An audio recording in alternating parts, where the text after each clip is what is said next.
চাকরির পেছনে না ছুটে উদ্যোক্তা হয়ে সমাজে অবদান রাখার আহ্বান জানিয়েছেন প্রধান উপদেষ্টা ডক্টর মোহাম্মদ ইউনূস। আগারগাঁওয়ে পিকেএসএফ ভবন ২ উদ্বোধন শেষে তিনি একথা বলেন।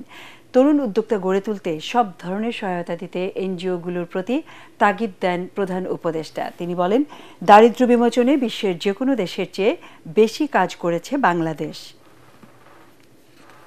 মানুষ কারো চাকরি করার জন্য আসে না, মানুষের জন্ম হয়েছে উদ্যোক্তা হওয়ার জন্য। কাজে সেটার দিকে যেন আমরা যেতে পারি, আমরা সবাইকে সে সুযোগ যেন দিতে পারি যে উদ্যোক্তা হওয়ার সুযোগটা তার আছে। এই সুযোগটা নিল কিনা। প্রযুক্তি আমাদেরকে একেবারে বিশ্বের সঙ্গে যুক্ত করে দিয়েছে সমস্ত কাজে।